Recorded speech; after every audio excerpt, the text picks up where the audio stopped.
Olá, seja bem-vindo ao Xamãs Connect, Congresso Internacional de Xamanismo na Internet. Agora você assistirá à palestra Sonhos, Estados Alterados de Consciência e Xamanismo com Reginaldo Iraoka, que é parapsicólogo e especialista em Educação em Valores Humanos pela FIES, pós-graduado em Antropologia Cultural, coordenador da especialização em Parapsicologia, ênfase em Estudos da Consciência. Lembre-se, papel e caneta na mão, tablet ou celular para fazer suas anotações. Aproveite também e se inscreva em nosso canal, curta e compartilhe o link deste vídeo com seus amigos. Essa é uma das formas de você apoiar positivamente este projeto. Fique agora com a fala inspiradora de Reginaldo Iraoka. Que as melhores energias cheguem até você. Xamãs Connect, primeiro Congresso Internacional de Xamanismo na Internet. Arrou, Metacuye Oiasim, por todas as nossas relações.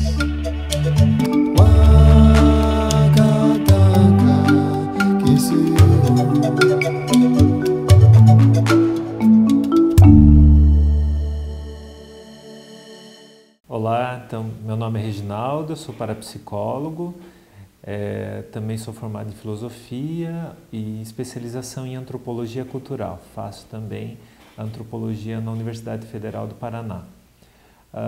O estudo dos sonhos na minha história se diz respeito, dentro da parapsicologia, de sonhos telepáticos, sonhos premonitórios, sonhos mediúnicos e sonhos com lembranças de vidas passadas.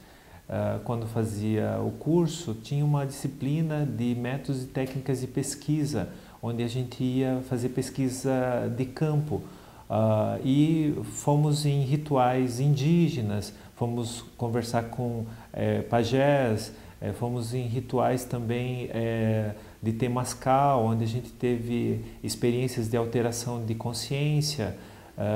E isso fez com que desse algumas condições para que eu buscasse estudar os xamãs e principalmente as experiências de estados xamânicos do ser, onde tem sonhos. E aí os sonhos para eles são um pouco diferentes da nossa interpretação de sonhos também, né? Então foi essa mais ou menos a história. E depois na antropologia cultural eu quis entender qual é a abordagem social e antropológica dos sonhos e principalmente dos sonhos indígenas, né? Então é uma outra pegada que não é só a questão das experiências pessoais, e sim como que as sociedades entendem a importância dos sonhos enquanto um facilitador de integração social.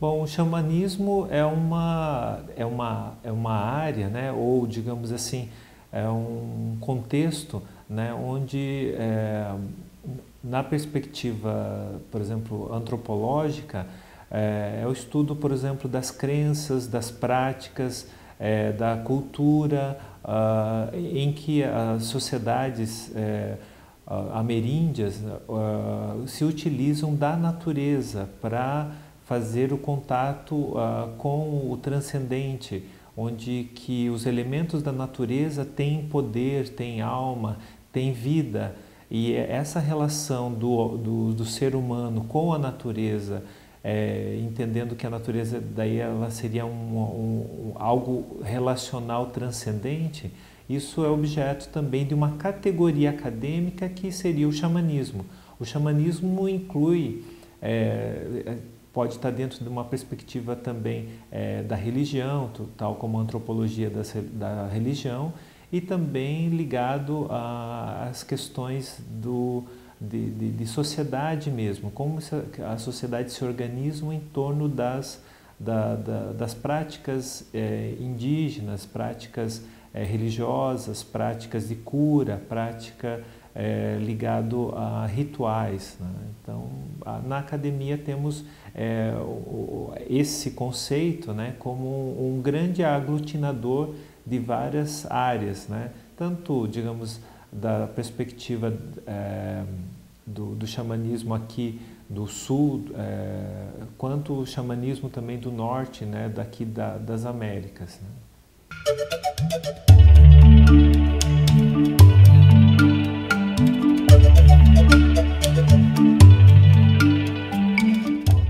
Bom, a espiritualidade ela pode ser entendida como uma vivência de uma prática em torno de valores, né? Valor tal como Deus, né? Tal como espíritos, tal como alma, e também isso diz respeito a uma espiritualidade mais transcendente. Mas existe também espiritualidade no sentido imanente, ou seja, de você poder viver em torno de princípios e valores, tal como o amor, tal como a paz, tal como a não violência, a ação correta. E nesse sentido, a tradição do xamanismo, ele tem a ver com questões imanentes. A espiritualidade, mais recentemente, ela é entendida também como um princípio ecológico, ou seja, uma relação mais de harmonia com a natureza, e a natureza seria um valor que levaria a algo transcendente também do ser humano. Não só a ideia, digamos, de Deus, né, separado da matéria, mas um Deus ou uma deusa, né, enfim, imanente à própria constituição da Terra mesmo, né, e os elementos que estão ali contidos. Nós temos a espiritualidade, por exemplo, judaica cristã, em que o Deus, a relação com Deus é algo que está fora da matéria. Enquanto que, por exemplo, no xamanismo, a espiritualidade dentro do xamanismo, ela é imanente ali, né? Ou seja, o contato com os animais, o contato com as plantas, o contato com a terra, o contato, digamos, com os elementos realmente da natureza, faz uma relação sagrada em torno disso, né? E isso faz com que a relação espiritual mude de perspectiva, né? Inclusive em algumas comunidades indígenas, né, o espiritual, por exemplo, os animais, eles passam a ser semelhante, né, digamos assim, com uma relação com os anjos, né? Ou seja, eles teriam poderes, eles teriam capacidades, eles teriam de alguma forma um contato maior com o transcendente, enquanto que o ser humano não, na perspectiva, digamos assim, ocidental, nós temos o ser humano como acima de uma escala de valores, né, o antropocentrismo. Enquanto, por exemplo, no xamanismo, algumas tradições entendem que os animais, as plantas e tudo mais fazem parte de uma grande teia e o ser humano é apenas uma parte dela, né? Nós temos as matrizes religiosas indígenas, né? Elas entendem que a ecologia, ou seja, todos os sistemas vivos, eles fazem parte de uma vivência espiritual. Então, para o indígena, tudo é também espírito, é o espírito da água, o espírito da planta, o espírito da terra, o espírito, enfim, tudo é espírito. Então a relação sagrada com os elementos da natureza gera também uma espiritualidade, diferente da outra posição, digamos assim, ocidental, né? E o xamanismo, ele é uma das primeiras experiências de elaboração religiosa, né? Depois vem outros tipos de matrizes, né? Como as matrizes, né, que tem a ver com o homem ou a figura masculina também, tal como Deus judaico-cristão. E depois, né, essas matrizes, elas se entrelaçam também, né? Enfim, nós temos, por exemplo, aqui no Brasil, as matrizes da Umbanda, em que há uma mistura, né, uma troca de informações entre várias culturas, dando uma característica muito especial da espiritualidade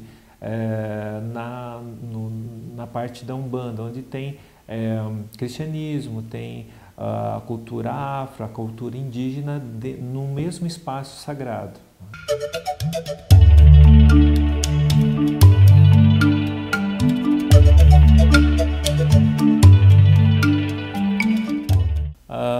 estudo que eu fiz, uma experiência etnográfica com os Kaxinawás, né, um grupo que eu estudei, os Kaxinawás entendem o sonho não como a interpretação que nós temos, a interpretação freudiana, junguiana, que tem a ver com uma questão pessoal e até mesmo do inconsciente, talvez coletivo, né, na perspectiva junguiana.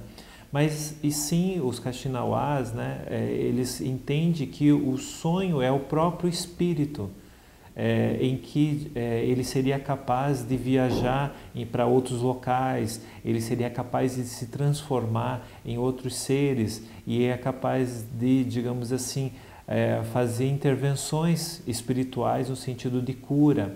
Então, quando os pajés, né, eles entram em estados xamânicos ou em transe ali, o sonho para ele é quando o espírito dele sai e vai buscar informação para a comunidade, vai buscar curas, né, para algum membro da comunidade que estaria enfermo. Então, para eles, né, então tem uma especificidade dentro disso. Então, ele não é uma experiência interna apenas, é uma experiência externa ao sujeito, em que ele vive uma outra realidade, uma realidade espiritual. E uma coisa que eu achei interessante desse líder Kaxinawa que eu entrevistei, que foi que na comunidade dele existem vários tipos de xamãs. Existem especialidades de xamã. Por exemplo, no caso desse Kaxinawa que eu entrevistei, desse líder, ele era um líder espiritual das plantas de poder, ele era um xamã das plantas de poder. Enquanto existiriam outros xamãs, por exemplo, o xamã dos sonhos, o xamã, digamos assim, dos cantos, o xamã de outros tipos de rituais. Até então eu não tinha essa compreensão. Então isso foi uma grande contribuição que nesse estudo eu acabei encontrando. E outra questão também é que os sonhos deles também podem ser influenciados pelas dinâmicas em torno das plantas de poder. Os rituais de canto, as plantas de poder fazem com que essas experiências oníricas, né, que para eles é o espírito tendo experiências no mundo espiritual, elas sejam mais ricas comparado com os sonhos comuns que a gente teria. Então isso foi a pesquisa que eu fiz, né, pôde trazer esse tipo de abordagem também. Para mim foi algo diferente, também no sentido dessa especialidade do xamã do sonho, né? Então eu achava que xamã era um só e para vários tipos de atividade.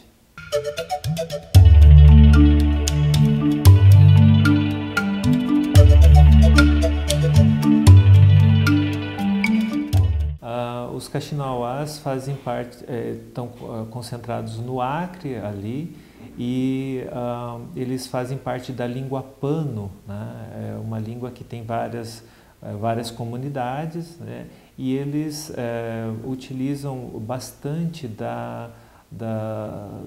dessa tradição, digamos assim, das ervas, né, medicinais, e hoje eles também estão divulgando mais a cultura deles.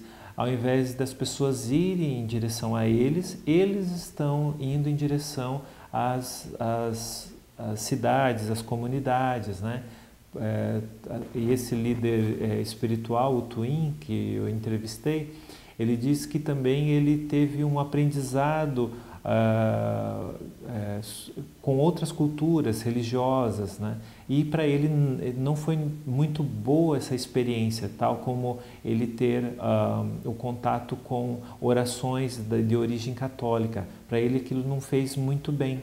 No entanto, quando ele começou a resgatar a própria cultura dele, valorizando a cultura dele, ele começou a sentir-se melhor e aí entendeu que essa cultura dele teria que ser levado para outras pessoas para não ser, não acabar, digamos, de alguma forma. E outra coisa que ele coloca também é que dentro da tradição dele, chamado também Runin Kuin, né, que faz parte também, que eles entendem que são os homens verdadeiros, ou seja, os seres verdadeiros, né? Então isso é uma espécie de alteridade, um modo de entender a si e em contato com o outro, né? E essa alteridade, né, deles serem homens verdadeiros, né, ele entende também que existe uma perspectiva de domínio político sobre o outro também.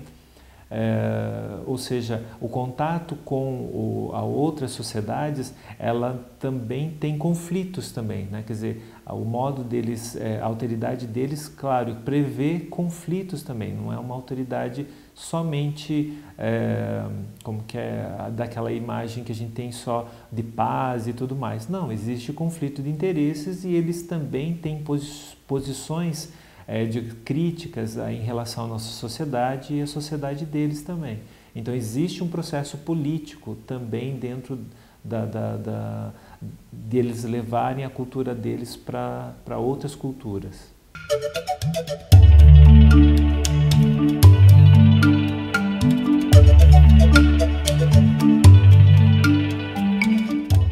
Então, o estudo que eu fiz sobre os sonhos é bem interessante porque na Grécia Antiga, por exemplo, tínhamos a impressão de que os sonhos ele tinha uma característica sobrenatural e era sempre ligado a um deus, né? Zeus, né, através das Pítias e suas sacerdotisas do templo de Apolo, eles tinham contato ali trazendo informações do mundo sobrenatural para esse natural. E também tinha a presença de políticos, né, militares, para saber informações através dos sonhos. Então tinha uma importância social mesmo e de cura nessa perspectiva. Platão já entendia que os sonhos ele teria, digamos, uma questão meio que enganosa, porque para ele só a razão poderia trazer algum tipo de verdade, algum tipo de conhecimento verdadeiro. Então nós temos dentro dessa ideia ainda a perspectiva dos sonhos no sentido sobrenatural. Quando vem Aristóteles, por ter o contato mais com os sentidos, enquanto propriedade da verdade, do conhecimento, ele mostra que os sonhos não seriam somente de natureza espiritual ou sobrenatural. Ele faz parte de experiências do dia a dia que de alguma forma são elaborados no mundo onírico, né? Então nós temos a primeira perspectiva de que os sonhos teriam a ver também com o mundo interno da pessoa. Um outro pensador nesse período foi Artemidoro. Artemidoro estudou muito os sonhos e ele também tinha chaves de leitura. Ele acreditava que todo sonho teria que passar por critérios, né, da casta social onde pertencia as pessoas daquela época, a profissão dele, o sexo, o modo, digamos assim, como ele vive, a ética, se é casado, se é solteiro. Então todos esses elementos seriam importantes para trabalhar a questão dos sonhos. Artemidoro foi uma das fontes principais onde o Freud, na modernidade, lá na contemporaneidade, vai usar para fazer o trabalho dele de interpretação dos sonhos. No período da Idade Média, os sonhos são entendidos como uma fonte única em que Deus poderia também falar através deles, né? Então as revelações poderiam vir através dos profetas, mas de origem divina. Ao invés de ser vários deuses como na Grécia Antiga, é apenas um Deus, e esse Deus se pronuncia, revela através dos sonhos, né? E claro, teria que ter alguém para fazer essa interpretação desses sonhos, que daí seriam os profetas ou até mesmo os padres, né? Que teriam conhecimento dos textos sagrados, de filosofia, de lógica e tudo mais. Então eles seriam uma espécie de mediadores e intérpretes dos sonhos. porque também temos a questão, nesse período, da ideia de que também existem sonhos demoníacos. Então, para saber qual que eram os divinos e os demoníacos, alguém teria que fazer isso. E nesse sentido tem o momento em que da confissão, onde as pessoas falavam sobre os seus sonhos, suas experiências. Claro, tem uma questão de controle aí também, né, da Igreja Católica nesse período, né, mas para verificar quais sonhos seriam de mensagens divinas e quais seriam de mensagens de ordem demoníaca, tal como sonhos sexuais, né? Então seria a ideia, digamos, de um demônio, uma bruxa que possuiria os padres naquela época ou alguém e teria relações sexuais, né? Essa abordagem de sonhos externos, né, ao sujeito, ela perde um pouco a força no período da modernidade, em que sai do período teocêntrico, né, e vai para um período chamado antropocêntrico, o ser humano como um centro de tudo e centro também do conhecimento. Então essas interpretações de que sonho é algo externo, ele passa a ser um mundo interno e também uma concepção de ser humano máquina também. E então o sonho seria apenas uma secreção, né, de uma máquina funcionando e que apareceria essa secreção, resíduos do dia, nesse período onírico, né? Então desacredita-se que exista algo que o sonho possa trazer que não seja somente do próprio ser humano. E aí que entra a abordagem, por exemplo, de Freud em relação aos sonhos. Não era dado importância aos sonhos, né? Porque nesse período da modernidade a aposta na racionalidade ela é muito grande e o sonho exatamente é tudo aquilo que não é racional, é irracional, não lógico. E o Freud é um dos primeiros que vai entender que o sonho tem uma fonte de conhecimento sobre o ser humano. Quer dizer, o ser humano também tem uma parte dele que é o inconsciente e que esse inconsciente, que são as coisas reprimidas, frustrações, desejos não realizados, e que aparecem como uma forma de se realizar para liberar aquela tensão de um desejo, que aparece através dos sonhos, né? E daí ele lança a interpretação dos sonhos. Nesse mesmo período que ele lança isso e inaugura o inconsciente, também simultaneamente está presente as publicações de Joseph Banks Heine com a percepção extrasensorial. E a esposa dele é Louisa Heine. A Louisa Heine e o casal Heine, eles estavam mostrando que existem fenômenos de telepatia, clarividência, precognição, psicocinesia e que alguns sonhos também têm esses fenômenos.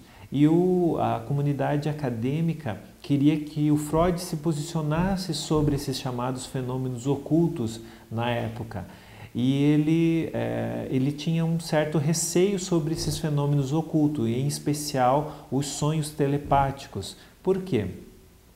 Porque a ideia do inconsciente é a ideia que, de certa maneira, existe uma exclusividade do sujeito e que existe só, o inconsciente é só o sujeito que tem acesso a ele. E a ideia de telepatia, de você trocar informações entre duas mentes, né, estaria quebrando ou rasgando essa ideia do inconsciente pessoal. Se eu posso captar coisas da mente da outra pessoa, então isso mostra que existe uma brecha aí do inconsciente com outro inconsciente, né?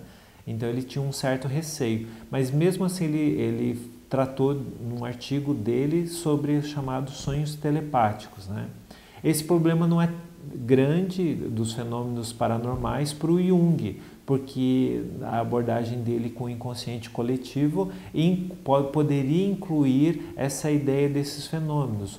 O Jung foi um estudioso de fenômenos ocultos em que ele trouxe a questão da sincronicidade.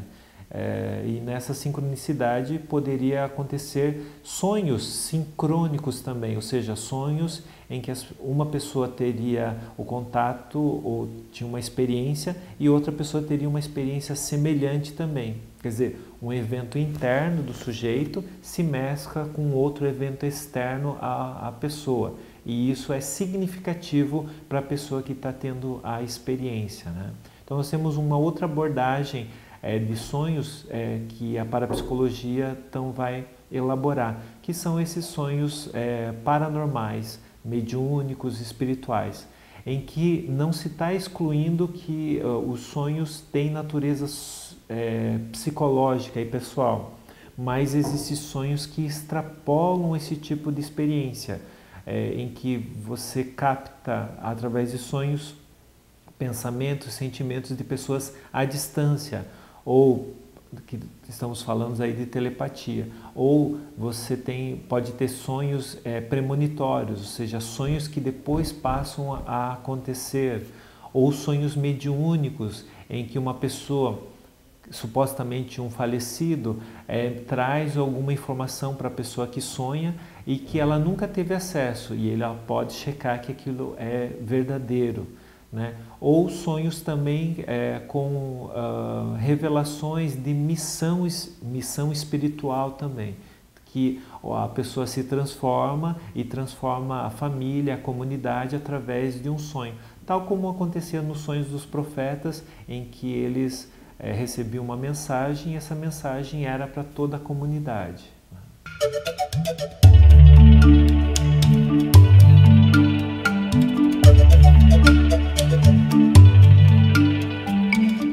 Bom, nos sonhos, né, existe a ideia de que as experiências podem ser internas, ou seja, do próprio sujeito com as impressões do dia a dia, na abordagem freudiana ali.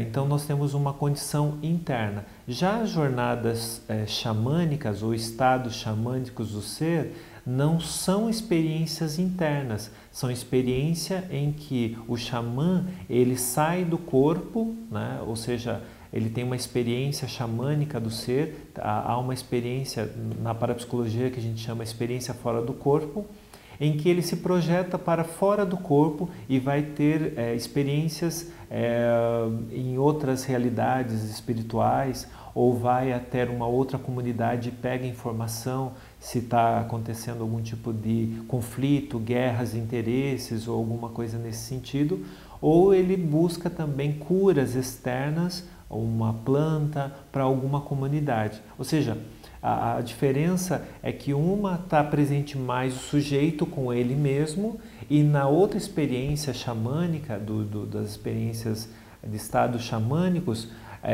a experiência é externa ao sujeito e para a comunidade, né? Então tem um objetivo social essas experiências. E também nas experiências xamânicas ali, o xamã tem o controle de entrar na experiência, buscar a informação que ele precisa e depois trazer e voltar ao estado comum dele, né? Então esse controle é muito interessante.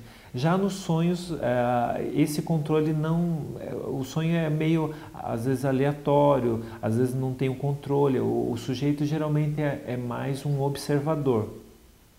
É claro que existe aquelas experiências de sonhos lúcidos também, em que a pessoa tem um sonho e que ela consegue ter consciência que ela está sonhando e manipular a realidade. Só que essa realidade é uma realidade interna novamente. Na experiência xamânica, é uma realidade externa ao sujeito.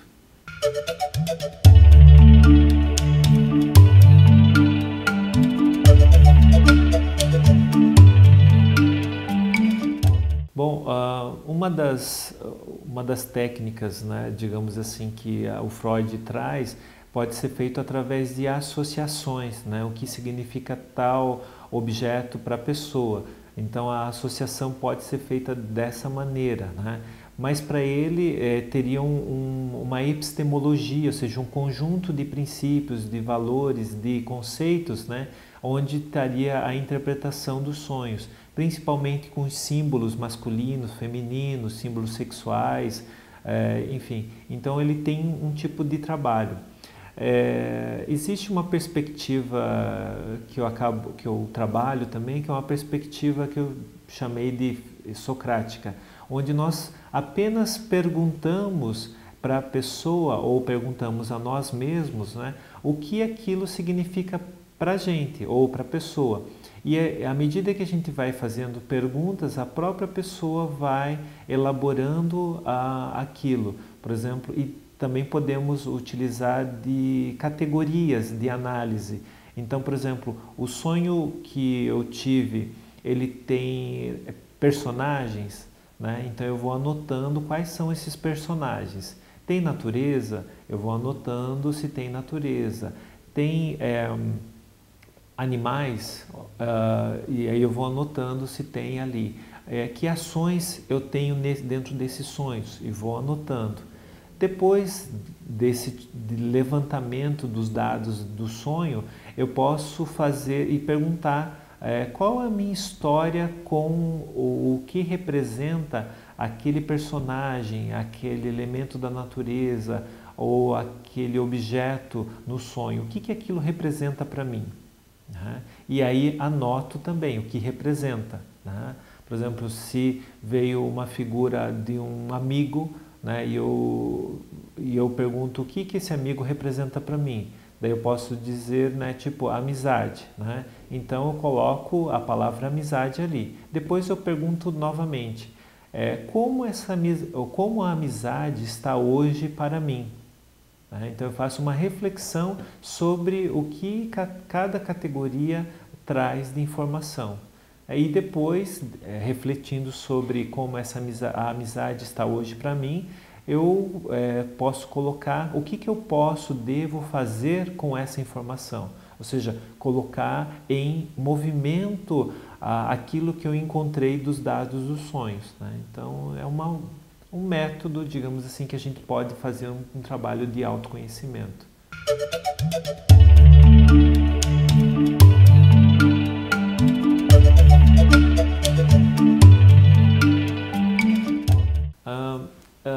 Existe a ideia, às vezes, do ser humano de buscar a ideia de uma origem e como se, digamos, um aspecto mais mítico, né, que o xamanismo, os índios, né, seria uma ideia de um ser humano original.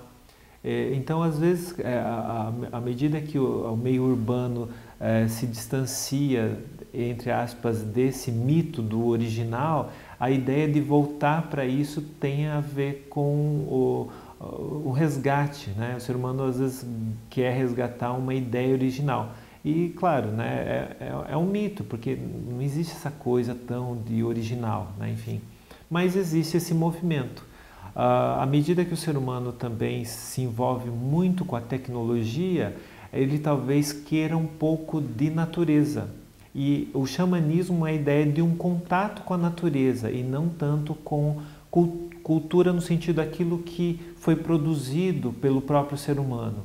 Né? Então o xamanismo é como se fosse uma resposta a voltar a alguma coisa da natureza onde o ser humano talvez tenha se distanciado. Então uma das características em relação a isso. E a outra seria, digamos assim, no meio urbano, nós utilizamos muito a racionalidade, né?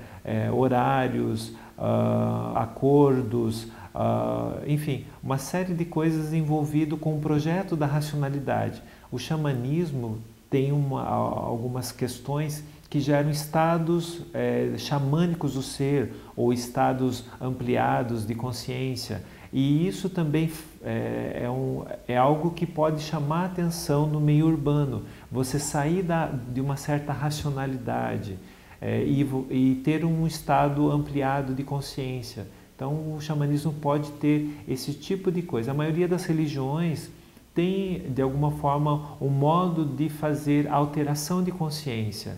E o xamanismo seria um modo também muito antigo, né, de alterar a consciência e perceber outras realidades. dar um checkmate na razão e experienciar outro tipo de percepção da realidade.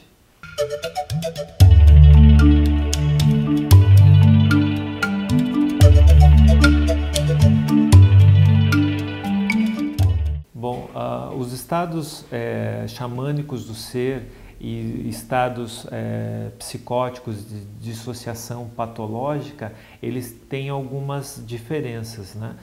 Uma delas é que nos estados xamânicos do ser, o xamã ele tem controle da experiência, ele inicia, ele faz toda a jornada e ele volta, ou seja, ele tem um certo controle sobre esse tipo de experiência. E ele tem também tem um objetivo social, um objetivo em que você está fazendo algo por alguém, né? No caso dos xamãs. Nos casos, por exemplo, de dissociação patológica, a pessoa não tem esse controle. Quando ela entra, é difícil ela sair, ou seja, por vontade própria. E esses estados dissociativos patológicos, né, eles têm a ver com processos internos da pessoa e não tão sociais, né? Então podemos ter também esse tipo de característica. Na experiência em si, né, da subjetividade, existe uma sequência também mais organizada dentro das experiências xamânicas, enquanto que nas experiências de dissociação patológica você não tem, são coisas aleatórias, né? Medos, frustrações, um quadro muito bagunçado nesse sentido, né? Então, algumas coisas a gente pode colocar dentro disso. E sobre as emergências espirituais, a questão é que quando uma pessoa, por exemplo, tem uma experiência xamânica, mas não pertence ao xamanismo, uma pessoa, sei lá, católica ou evangélica, passa por uma experiência xamânica, a experiência, quando a pessoa não sabe que está passando por uma experiência xamânica, ela, às vezes, de forma cognitiva, ela vai encontrar aquilo como talvez uma loucura, algo que foge à realidade dela. E, às vezes, pode procurar profissionais e, às vezes, os profissionais não entendem dessa fenomenologia. E, às vezes, pode, através dos sintomas, enquadrar ela dentro de uma categoria. Só que os sintomas são semelhantes, né? Mas a etiologia, ou seja, a origem é outra. Por exemplo, é uma pessoa que tem uma experiência de uma outra tradição que é muito diferente da tradição dela. Então, e como trabalhar com isso, né? Teria que explicar para a pessoa que em outra tradição aquela experiência é aceita, é acolhida e tem um significado e uma integração social dentro daquilo, né? Enquanto, digamos assim, se a pessoa não tem esse tipo de experiência, ela própria se acha às vezes louca, a família acha também que a pessoa não está bem, está louca, e também ela não tem o processo educativo sobre as experiências, ou seja, ela não sabe entrar e sair da experiência, ela não sabe o que fazer, então não tem aspecto cultural e educativo de como que lida, como que administra esse tipo de experiência, né? Já a pessoa, por exemplo, um médium que está dentro de uma cultura ou um xamã que está dentro de uma cultura que o aceita, quando ele tem as primeiras experiências, a comunidade já identifica e tem um encaminhamento pedagógico, espiritual sobre aquilo ali. Então a pessoa passa a aprender a entrar em estados alterados de consciência e voltar desses estados, ou seja, ela aprende a ter controle. Quando isso não tem essa questão social que faz isso, a pessoa tem essas experiências e elas passam a ser disruptivas, elas desintegram a pessoa da sua família, da sociedade, do trabalho, da vida afetiva e tudo mais, né?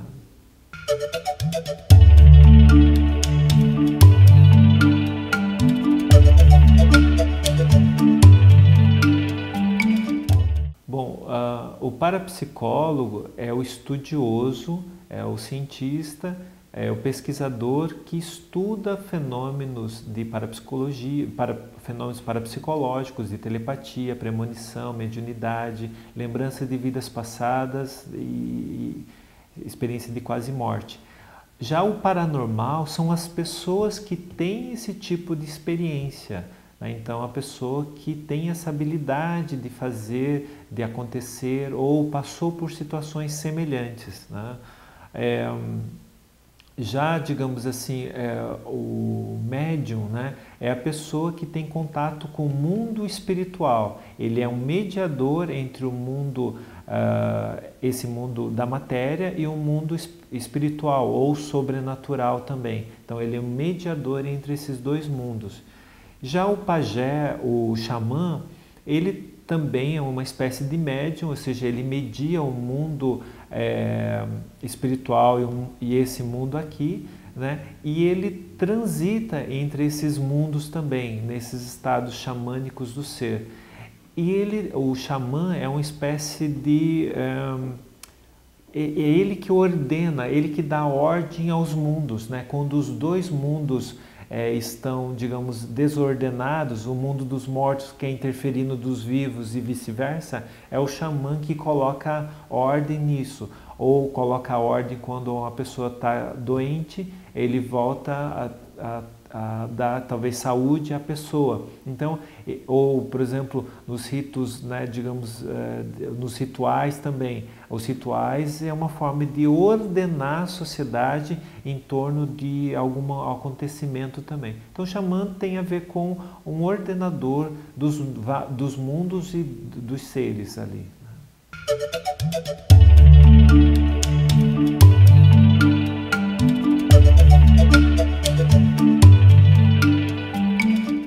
Bom, quero agradecer, né, a todos que puderam participar e ouvir e ver esse evento e também deixar o contato disponível pelo Facebook, Reginaldo Iraoka, e por e-mail é terradomar@yahoo.com.br.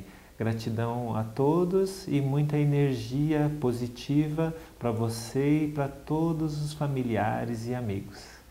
Gostou da palestra? Se você chegou até aqui, provavelmente sim. Sou Samuel Souza de Paula, idealizador do Xamãs Connect, Congresso Internacional de Xamanismo na Internet, e autor do livro Práticas Bioxamânicas, Despertar das Capacidades Interiores. E é uma alegria saber que está prestigiando esse evento, onde grandes condutores xamânicos compartilham as melhores práticas para o reconhecimento do seu poder pessoal, manter melhores relacionamentos, desenvolver sua espiritualidade e ampliar sua consciência com dicas, jornadas, segredos e um conteúdo imperdível. Deseja apoiar e se beneficiar ainda mais com esse projeto? Acesse ao site xamansconnect.com.br e informe-se que as melhores energias cheguem até você. Arro Mantaku Yoyasi por todas as nossas relações.